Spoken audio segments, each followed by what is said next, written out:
Olá, pessoal do primeiro ano! Estamos então na nossa quarta aula deste bimestre, a nossa quarta semana de aula de arte. Na aula passada, a gente começou a falar sobre o Barroco, a gente viu o contexto em que ele nasceu, através da Contra-Reforma, que foi uma resposta à Reforma Protestante. E hoje nós vamos falar um pouquinho sobre o Barroco, especificamente na Holanda, e depois o Barroco no Brasil, que vai ser completamente diferente das ideologias com as quais ele surgiu na Europa mesmo. Então vamos lá.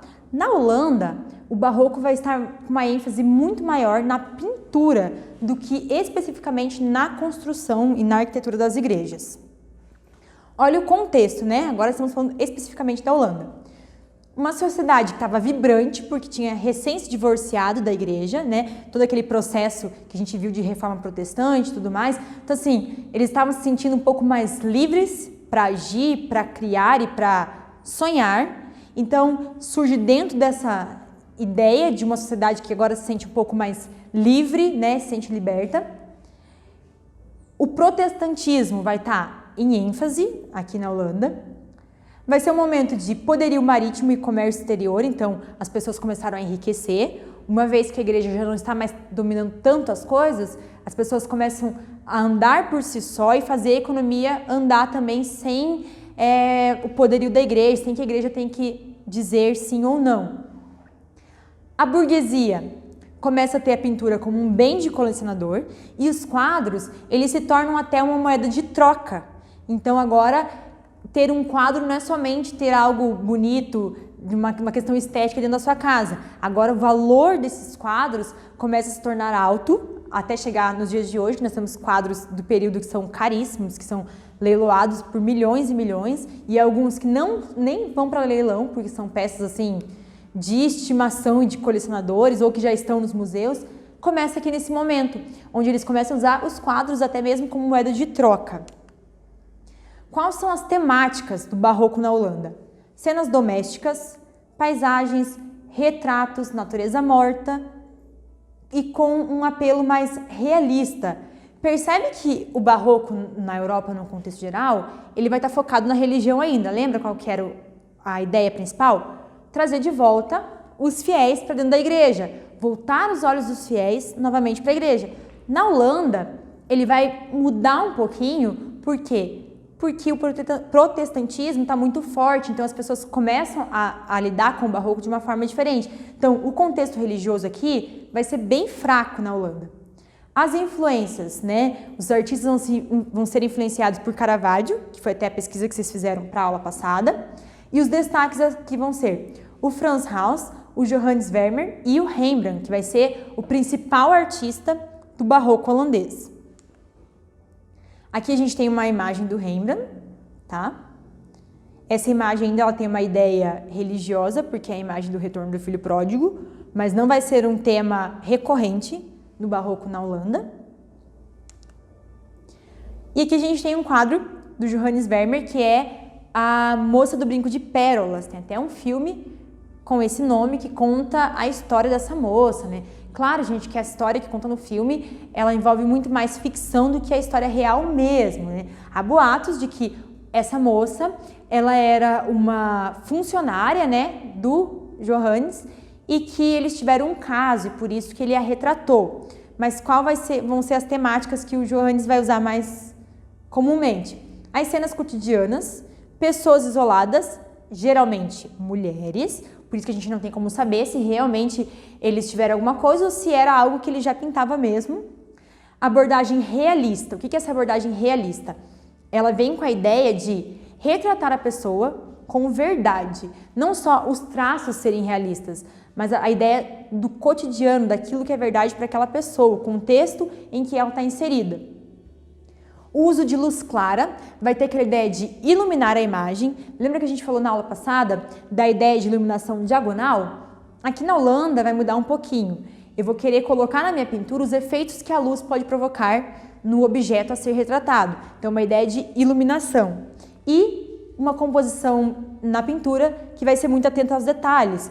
Aqui o detalhe do brinco de pérola, o detalhe do olhar, da expressão, das sombras. Tudo isso vai ser muito forte no Barroco na Holanda e na obra do Johannes Vermeer. O barroco nas igrejas, gente, nas igrejas da Holanda, tá?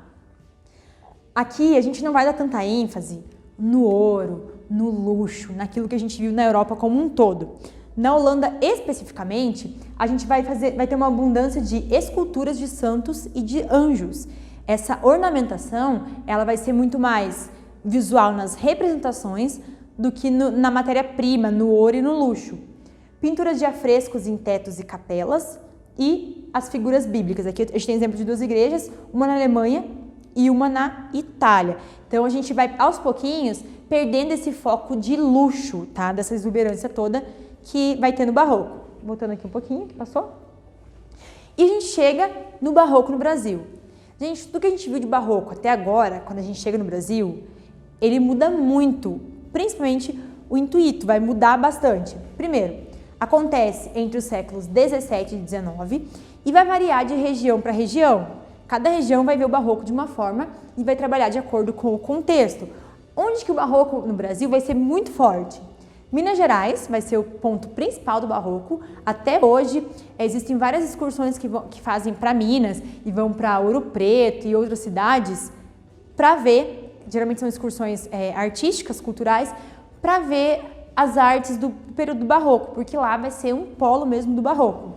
Mas também vão acontecer no Rio de Janeiro, na Bahia e em Pernambuco. Essas regiões onde o barroco vai acontecer com mais força são regiões onde nós tínhamos um comércio muito forte da cana-de-açúcar. São regiões que foram riquíssimas por conta da cana-de-açúcar. E também as talhas de ouro, né? Ali em Minas Gerais, a questão do minério, de tudo isso, vai influenciar até mesmo nessa arte, porque a arte barroca, ela vem de um retorno, né, uma reação da igreja, mas também uma ideia de riqueza. Então, no Brasil, vai ser feito utilizando a riqueza no sentido de uma arte para os ricos, mas ela vai ser bem mais simplista na sua técnica e nas suas formas mesmo, na estética. E aí aqui o que eles vão pensar? Que não vai ser o exagero de ouro e de ornamentação que vai trazer os fiéis de volta para a igreja, mas uma arte educativa. Por que eu vou encher uma igreja de ouro? Não vai ser isso que vai trazer os fiéis, mas se eu colocar, de repente, pinturas ou esculturas que contem uma história, que contem uma passagem bíblica, talvez esse fiel se interesse por essa história e volte para a igreja. Então vai ser uma ideia um pouquinho diferente. Eles vão mais para um apelo educativo do que para um apelo atrativo através do luxo e da riqueza. E aí nós temos o expoente do barroco brasileiro, que é o Aleijadinho, Antônio Francisco. Esse apelido, Aleijadinho, é um apelido que ele vai receber e que ele vai ser conhecido depois, né? Raramente alguém vai falar assim, você conhece aquele artista Antônio Francisco, um artista brasileiro? Digamos que 70% das pessoas leigas em arte vão dizer que não conhecem. Agora, se a gente falar Aleijadinho, talvez mude um pouquinho essa porcentagem e mais pessoas conheçam. O Antônio Francisco, ele sofre, né, de uma doença degenerativa nesse processo em que ele está fazendo arte, e ele começa a ter a mão atrofiada. E como ele vai trabalhar com a técnica do entalhe, que é uma técnica que a gente tem geralmente a pedra, sabão ou a madeira, e eu utilizo martelinhos, eu uso martelo numa mão, martelo numa mão e as ferramentas na outra, e com esse martelinho eu vou trabalhando naquela ferramenta. E ele começa, o Aleijadinho, a atrofiar os braços, né, os punhos e os dedos. Então ele prende essas ferramentas, o martelinho e as outras ferramentas do entalhe no pulso, e ele trabalha com as ferramentas presas, porque ele vai perdendo a mobilidade das mãos. As obras dele são extremamente realistas nos traços. Vocês vão ver daqui a pouco algumas esculturas, vocês vão perceber expressões faciais, vocês vão ver musculatura, articulações, veias saltadas. Ele tem uma riqueza de detalhe na construção da figura humana, então ele vai se destacar nesse tipo de escultura. Ele vai utilizar a pedra-sabão na maioria das obras dele. E aí aqui vai falar da doença, né? Já falei para vocês que ele vai ter uma doença degenerativa, vai deixar ele com as mãos atrofiadas. E aí nós vamos ver, digamos que o complexo de obras mais famoso que existe no Brasil, do barroco, é o Santuário de Bom Jesus do Matozinhos, fica em Congonhas, Minas Gerais. E nesse santuário, o Aleijadinho vai fazer um complexo artístico, onde vai ter toda a via sacra, Vão ter várias capelas e cada capela dessa vai retratar uma cena da Via Sacra. Vamos colocar aqui para vocês verem. Olha só, eu não lembro se eu coloquei na ordem, mas vamos só mais analisar a estética. A gente consegue ver, lembra que eu falei lá no Barroco na Europa, da questão do movimento, que a gente conseguia ver a expressão na pintura, como se as roupas tivessem movimento? Na escultura a gente vai ver a mesma coisa. Percebam aqui, ó, a gente consegue ver no manto de Jesus que há um movimento no tecido.